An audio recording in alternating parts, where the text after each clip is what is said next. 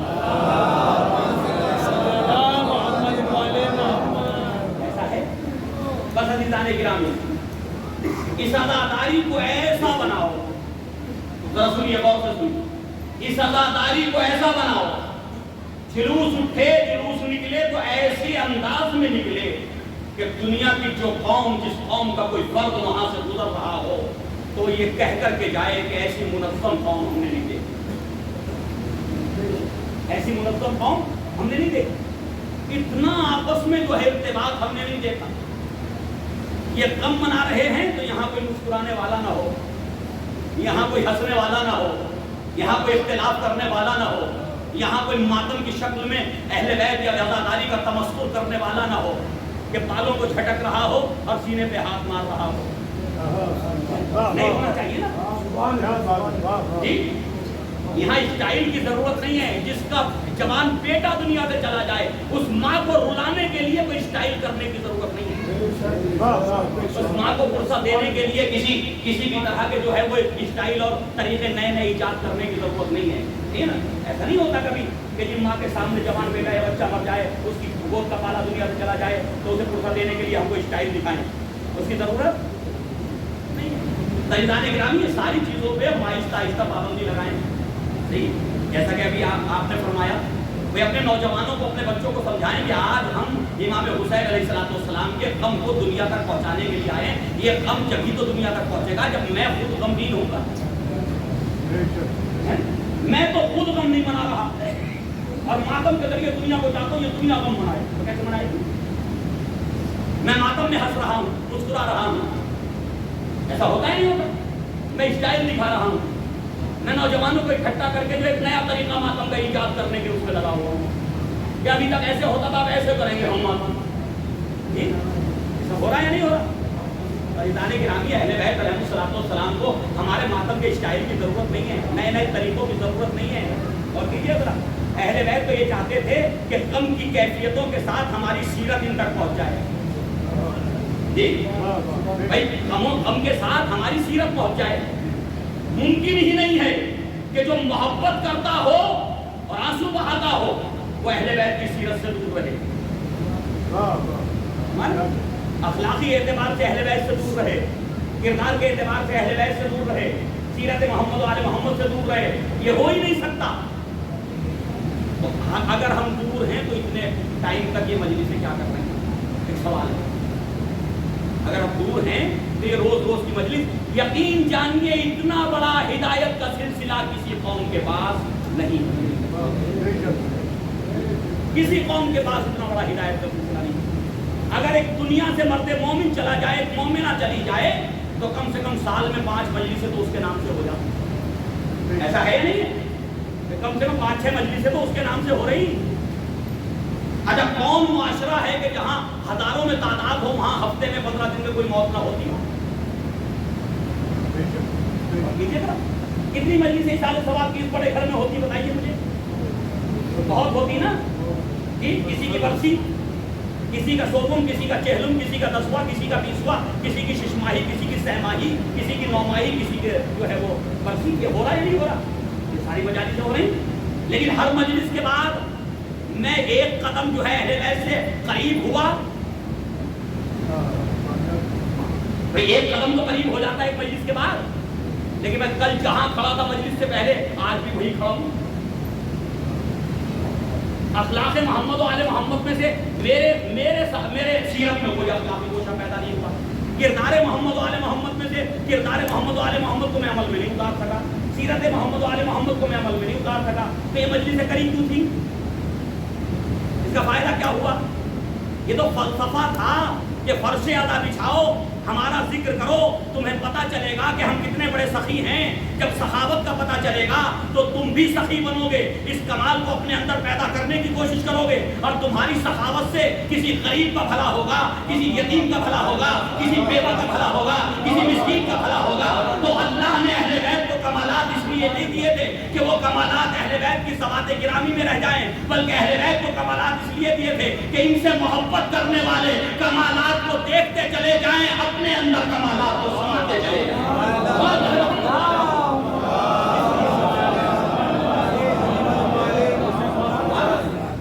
اس لیے کمالات دیے تھے خداوند عالم نے کہ اہل بیت کے ذریعے سے ہی اپنے اندر کمالات پیدا کریں۔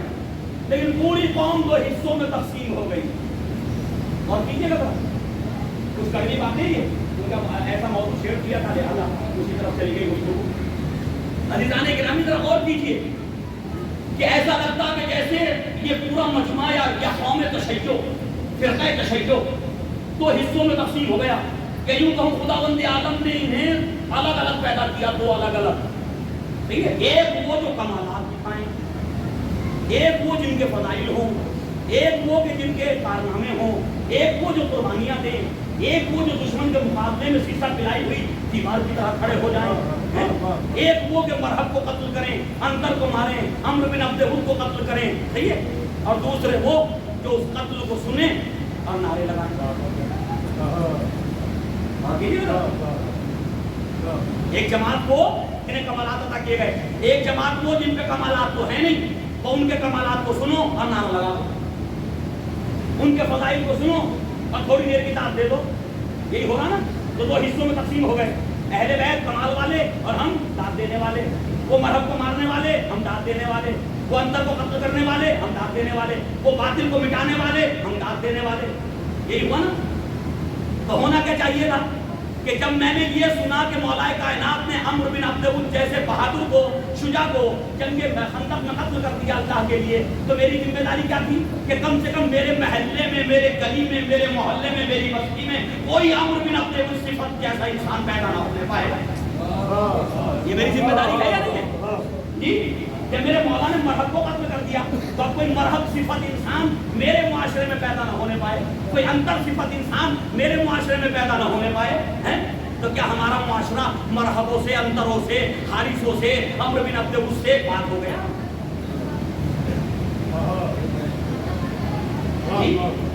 کیا پاک ہو گیا؟ آج یہ گفتگو ہو رہی تھی کہ یزید مٹ گیا، یزید کو مٹا دیا گیا، امام نے مٹا دیا۔ اچھا مان لیتے چلیے وہ یزید مٹ گیا، تو پھر اگر یزید مٹ گیا تو یہ آئی ایس کیا تھے؟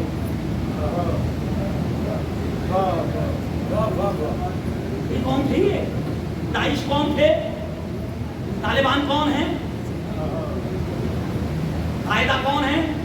لشکر جھنگوی کون ہے؟ یزید تو مٹ گیا، یزید تو مٹ گیا نا، تو یہ کون ہے؟ صدام کون تھا؟ امریکہ میں آنے والا ہر صدر کون ہے؟ وہ تو مٹ گیا۔ یاد رکھیے جو فکر اس دنیا، یزید کسی ذات کا نام نہیں ہے۔ سن 61 ہجری سے پہلے، 10 محرم 61 ہجری سے پہلے یزید کسی کا بیٹا تھا، اس کا کوئی باپ تھا، یزید ایک انسان کا نام تھا۔ سن 61 ہجری کے بعد یزید کسی انسان کا نام نہیں ہے، یزید ایک فکر کا نام ہے، ایک نظریے کا نام ہے۔ اور کیجیے گا، اور امام حسین بھی کسی کے ایک بیٹے تھے نا، ایک ذات تھے۔ سن 61 ہجری سے پہلے کی بات کرو، عاشور کے بعد امام حسین خالی ایک ذات نہیں ہے، ایک نظریہ ہے، ایک فکر ہے،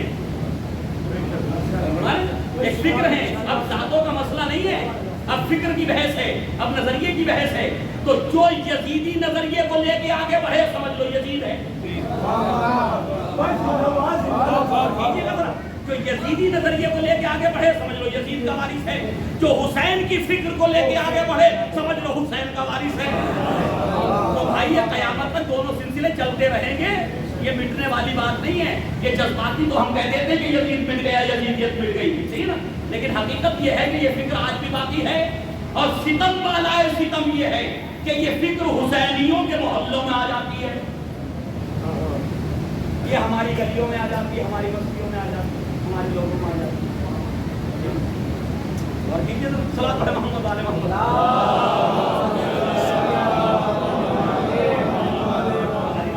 سوچیے ان پہلوؤں پر۔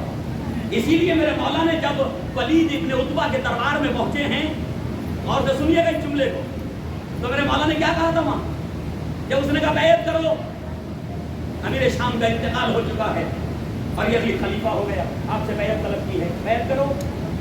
تو امام نے فرمایا کہ کل مسجد میں جب سب کو بیعت کے لیے بلانا تو مجھے بھی دعوت دینا۔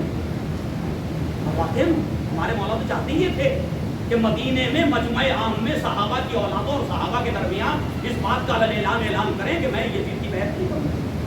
امام نہیں چاہتے، کل مسجد میں جب سب کو جمع کرنا تو مجھے بھی بلانا، پھر وہاں فیصلہ ہوگا، وہاں فیصلہ ہوگا۔ لیکن مروان میں کچھ ایسے خبیث بھی ہوتے، ملعون بھی ہوتے، اور یہ تو وہ تھا جس پہ نبی کریم کی زبان سے لعنتیں ہوئی تھی، اس پہ اور اس کے باپ پہ، حکم پہ اور مروان پہ دسیوں مقام پہ نبی کریم نے لعنت فرمائی اور اسے مدینے سے باہر نکلوا دیا تھا۔ لیکن بنو امیہ کی جب حکومت قائم ہوئی تو اس کو واپس لے لیا گیا، داماد ہونے کی وجہ سے اس کو واپس بلا دیا، بس کافی ہے، میں نے پیسہ پہنچا دیا۔ فیضان گرامی، اس کا مطلب یہ ہے کہ جو ملعون رسول کو جس پہ نبی نے لعنت کی ہو، وہ اگر رشتے داری کی بنیاد پہ اسے واپس بلا لیا جائے اور یہ معیار بن جائے تو پھر یاد رکھیے جو بھی باطل پہ ہوتے ہوئے اپنے رشتے دار کی حمایت کرتا ہے وہ اسی کی اتباع کر رہا ہے جس نے جو ہے ان کو بلا دی۔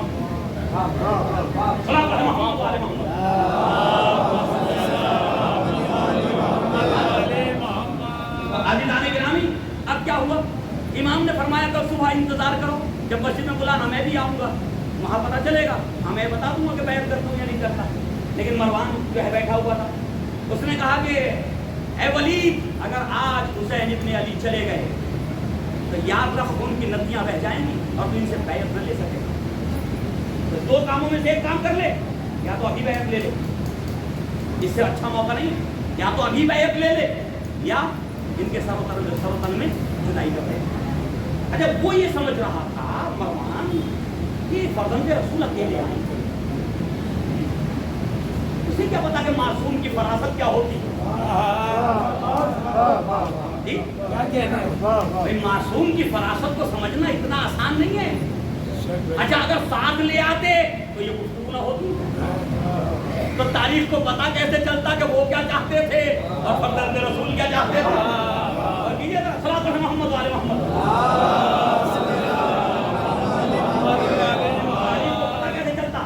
فرزند رسول کیا چاہتے تھے اور یہ کیا چاہتے تھے، دونوں کے کردار کو تاریخ میں لا کر کے رکھنا تھا۔ تو میرے مولا نے یہ فراست اپنائی کہ اکیلے بھی نہیں آئے اور دربار میں سب کے ساتھ بھی نہیں آئے۔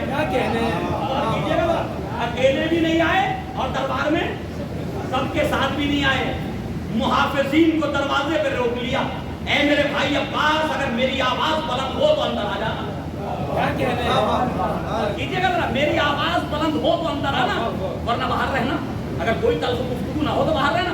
گفتگو بہت نرم لہجے میں ولید ابن عتبہ کے ساتھ ہو رہی تھی، اسی گفتگو کے درمیان لہجہ تلخ ہوا میرے مولا کا۔ جب مروان نے قتل کی بات کی تو امام نے فرمایا تو حدثنی بالقتل، کیا تم مجھے قتل سے ڈراتا ہے؟ اور جملہ سنو گے تاریخ میں سب نے لکھا، سنی شیعہ دونوں نے۔ میں ان سے عرض کر رہا ہوں جو تبرہ کرتے ہیں، کرنا اچھی بات ہے، تبرہ ہمارے ایمان کا جز ہے، لیکن سیکھو معصوم سے کہ تبرہ کیا کیسے جاتا۔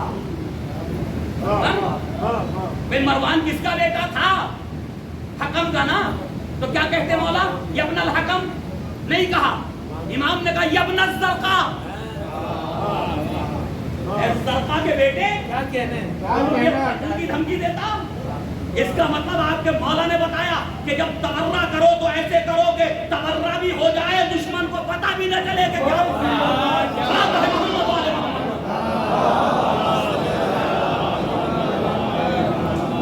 یبن الپروان تھا نا، نہیں کہا میرے مولا یبن الپروان، کیا کہا؟ یبن الزرقاء، اے نیلی آنکھوں والوں کے بیٹے، اے نیلی آنکھوں والی کے بیٹے، تو مجھے بہت سے ڈراتا ہے۔ اب یہ نیلی آنکھوں والی کیا کہنا، ایک ہی جملے میں نسلوں سے پردے ہٹا دیا۔ محمد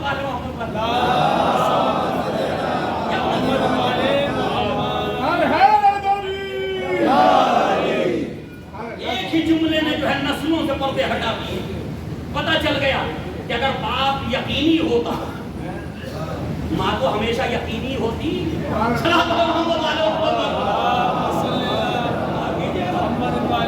بھائی ہر انسان کی ماں تو یقینی ہوتی لیکن باپ کا یقینی ہونا ضروری ہے.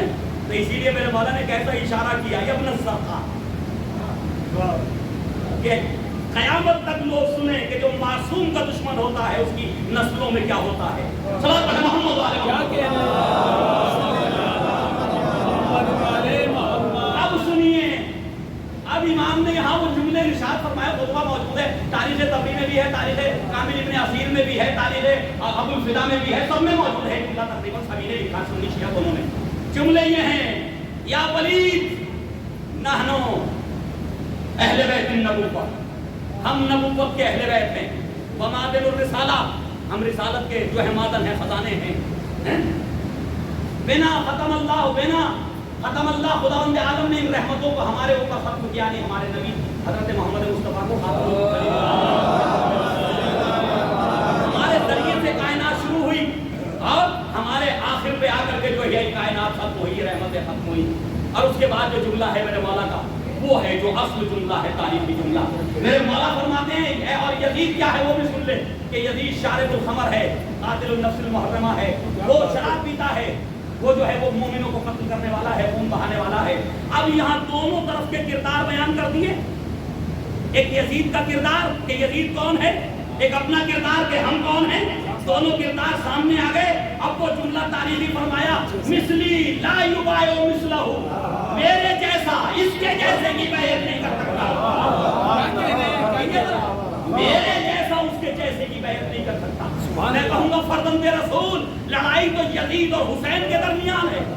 یزید تو لڑائی تو ابو سفیان کے پوتے اور نبی کریم ابو طالب کے پوتے کے درمیان ہے. لڑائی تو معاویہ کے بیٹے اور علی کے بیٹے کے درمیان ہے. لڑائی تو ہندا کے بیٹے اور زہرا کے بیٹے کے درمیان ہے. ایسے ہی ہے نا. لیکن یہ آپ کیا کہہ رہے ہیں میرے جیسا تو کہتے تھے کہ حسین یزید کی بیعت نہیں کر سکتا. اور کیجیے گا کیوں میں نے کہا کہ 61 ہجری سے پہلے حسین ایک ذات تھے ایک انسان تھے صرف ایک ذات گرامی تھے. یزید ایک ذات تھا ہے نا. لیکن 61 ہجری کے بعد اب نہ حسین ایک ذات ہے اور نہ یزید ایک ذات ہے. میرے مولا نے دونوں کو دو کرداروں میں تقسیم کر دیا کہ میرے جیسا یزید جیسے کی بیعت نہیں کر سکتا. کیا مطلب کہ قیامت تک کے لیے سند دے کے جا رہا ہوں جو میرے جیسا ہوگا وہ یزید جیسے کی کبھی بیعت نہیں کرے گا. جو میرے جیسا ہوگا وہ یزید جیسے کی بیعت نہیں کرے گا. تو جس کے اندر بھی حسینیت باقی ہے وہ یزید کو نہیں مانے گا. تو قیامت تک کے لیے فیصلہ ہو گیا دو کرداروں کا دو فکروں کا دو نظریوں کا. تو یہ ہے کربلا. یہ ہے عزیزان گرامی کربلا. کربلا کو دوبارہ سے سمجھنے کی ضرورت ہے کہ کربلا ہے کیا. مردہ ضمیروں کو زندہ کرنے کے لیے ہوئی تھی کربلا. انسانیت کے دلوں پہ گمراہیوں کے پڑے ہوئے پردوں کو اٹھانے کے لیے ہوئی تھی کربلا. عقل انسانی کی گمراہی کو مٹانے کے لیے ہوئی تھی کربلا. انسانیت کو بیدار کرنے کے لیے ہوئی تھی کربلا. ٹھیک ہے. اور اسی لیے کسی نے کہا تھا جوش ملی آبادی نے کہا تھا نا انسان کو بیدار تو ہو لینے تو انسان کو بیدار تو ہو لینے تو اور قوم پکارے گی ہمارے حسین. میں کہوں گا جوش صاحب آ جائیے. آپ کے اس شعر کو جو ہے وہ تعبیر مل گئی مل گئی. آپ کے شعر کو آپ کی فکر کو تعبیر مل گئی. آپ کہہ رہے تھے انسان کو بیدار تو ہو لینے دو ہر قوم پکارے گی ہمارے یہاں حسین. آگے دیکھو اب ہر قوم پکار رہی ہمارے یہاں حسین. اب ہر قوم پکار رہی ہے ہمارے ہیں حسین. جو اپنے ہیں وہ تو پکار ہی رہے ہیں جو غیر ہیں وہ بھی سزائیں دے رہے ہیں. ابھی تک ہم نے یہ تو سنا تھا کہ یہ شیعہ انجمن یہ فلاں انجمن یہ جو ہے وہ عارفیوں کی انجمن یہ شیخوں کی انجمن یہ فلاں کی انجمن. لیکن ہم نے بڑے زمانے اب آ کر کے کہیں سنا کہ یہ برہمنوں کی انجمن یہ پنڈتوں کی انجمن ہے. ہمارے ہیں انجمنیں یعنی ان کی بھی انجمنیں ہیں. انہوں نے بھی امام بارگاہ بنا لیے. اس کا مطلب انہوں نے ایک بات کو ثابت کیا کہ ہم مسلمان ہوں یا نہ ہوں خط امام حسین طریقہ امام حسین کے راستے پہ چلنے کے لیے ہم آمادہ ہیں.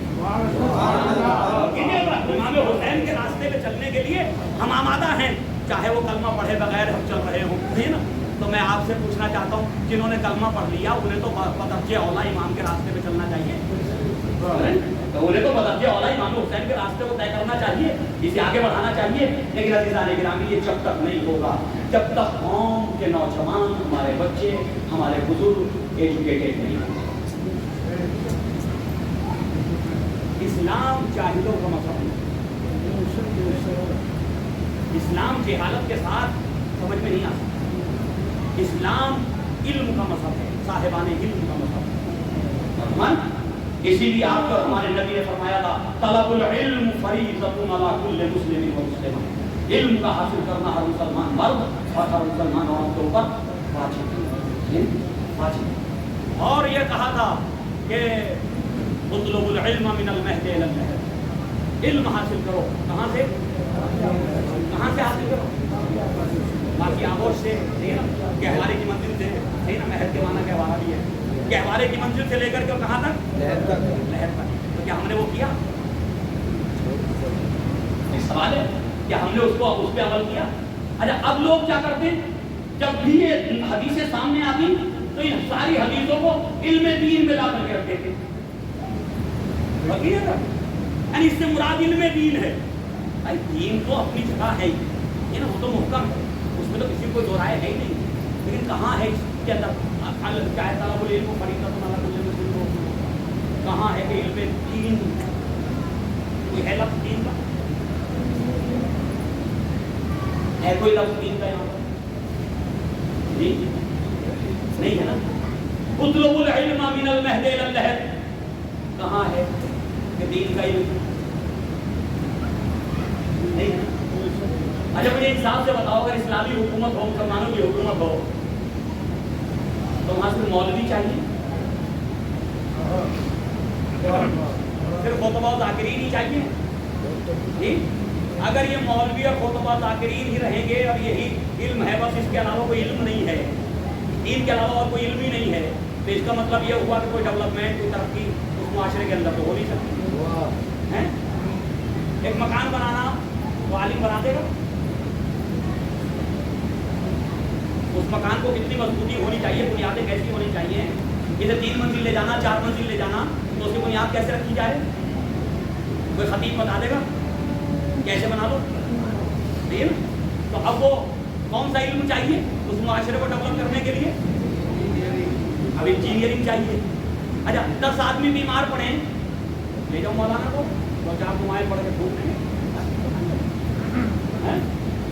سراغ دل میں ہے, یہ دعائیں اوپر سے پڑھے جا رہا ہے. دعا کرو, دعا سے کوئی کسی کو وہ نہیں ہے, دعا مومن کا ہتھیار ہے, لیکن دعا جب کرو جب اس کے اسباب پیدا کر لو. اور کیجیے گا جب اس کے اسباب پیدا کر لو. پتہ چلا سارے دن نکما کام چھوڑ, صحیح ہے نا, سارے دن بستر پہ لیٹا, چادر اوڑے تانے لیٹا اور دعا کر رہا, اٹھ کر کے میرے معبود 2 کروڑ دے دے.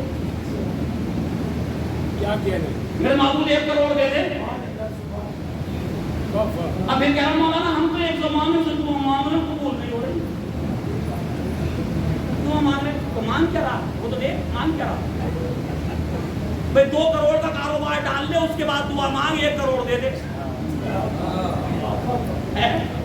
تو وہ کہیں سے تو آئے گا. تو پہلے اسباب تو پیدا کر, اس دعا کی قبولیت کے اسباب ہیں نہیں, دعائیں مانگے تو مانگتے رہو. صلاۃ پڑھے محمد وآل محمد.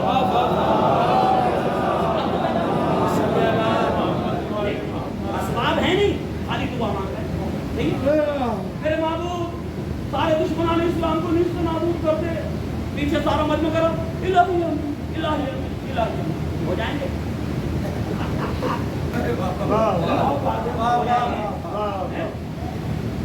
30 سال صدام نہ مرا ساری قوم کی دعاؤں سے.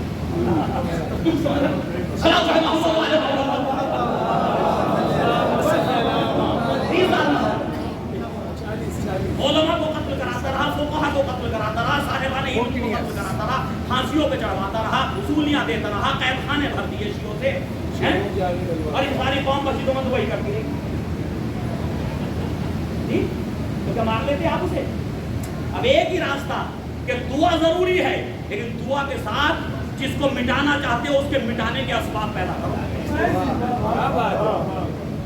جسے مٹانا چاہتے ہو اسے مٹانے کے اسباب تو پیدا کرو, اس کی طرح طاقت و قوت تو پیدا کرو تاکہ اسے میدان جنگ میں ہرا سکو, اسے شکست دے سکو. تبھی تو دعا قبول ہوگی. تو عزیزان گرامی دعاؤں کا فلسفہ بھی بڑا عجیب ہے. صلاۃ پڑھ محمد وعلی محمد. دعاؤں کا فلسفہ بھی بڑا عجیب فلسفہ ہے. تو اس کو بھی سمجھیے. نہیں تو اسباب پیدا کرنے پڑیں گے یا نہیں پیدا کرنے پڑیں گے؟ اچھا جب ایرانی انقلاب آیا تو کون ملک تھا جو ایران کو تسلیم کر رہا تھا؟ بتائیے مجھے ایک ملک کا نام بتا دیجیے. جب ایرانی انقلاب آیا اس دنیا کے اندر 1900 کتنے میں آیا؟ 79 میں 79 میں نا 89 صلاۃ پڑھ محمد والے محمد. جب 1979 میں انقلاب آیا ایران کے اندر مجھے انصاف سے بتاؤ کسی ملک نے ایران کو تسلیم کیا؟ قریب کے چھوٹے چھوٹے ملک جو کمزور ملک تھے وہ بھی ایران کو تسلیم کرنے کے لیے تیار نہیں تھے. اب ایران اگر دعا ہی کرتا رہتا اگر گواہی مانگتا رہتا مسجدوں میں دعائیں کرتا رہتا ایران میرے معبود ہمیں تسلیم کرا دے, یہ کویت ہمیں مان لے, یہ عراق ہمیں تسلیم کر لے, یہ مصر والے مان لیں, یہ فلاں مان لیں فلاں مان لیں, تو کیا مان لیتے؟ وہ کبھی نہیں مانتے. تو دعائیں بھی کرتا رہا اسباب بھی پیدا کرتا رہا. اور جب اسباب ان سے بہتر طاقت و قوت آ گئی تو ہر ایک جھک گیا. اب تو وہ وقت آ گیا کہ سعودی نے بھی تسلیم کر لیا.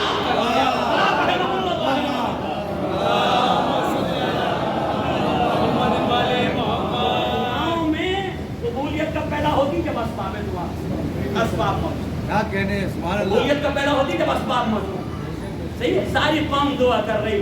یہ آج اس زمانے کا قائل ہمارا دشمن ہے, حکومت ہماری دشمن ہے, اس کو مٹا دو, اس کو میرے معبود بھائی جلدی جلدی. تو بھائی ہوگا ہاں ایک راستہ, اس کا راستہ ہے, ایسا نہیں کہ نہیں ہے. آج سے عہد کرو کہ ہم اپنے دشمن کو مٹانا چاہتے ہیں. صحیح ہے. تو ہم اس کے مقابلے میں علم کے میدان میں آگے بڑھیں گے, اس کے مقابلے میں طاقت و قوت جمع کریں گے. ٹھیک ہے. اور جب وہ طاقت و قوت اور ایجوکیشن لے کر کے آگے بڑھو گے تو اعلیٰ پوسٹ کے اوپر جب آپ کے ادھیکاری ہوں گے تو یاد رکھو 1000 تلواروں اور لاٹھیوں سے وہ کام نہیں ہوتا جو ایک قلم کی نوک کر لیتی ہے. جو ایک قلم کی نوک کر دیتی ہے, قلم کی نکلی ہوئی سطر جو قانون بن جاتی ہے. اور لاٹھی اور ڈنڈے ہمیں دہشت گرد بنا دیں گے, قلم کی نکلی ہوئی روشنائی ہمیں جو ہے ترقی یافتہ قوم بنا دیں گے. محمد والے محمد.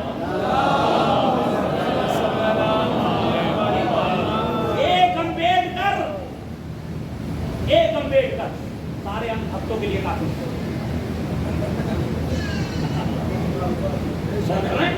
کروڑوں اندھ بھکتوں کے لیے ایک امبیڈکر کے قلم کی روشنی نکلی بھی سب سے کافی.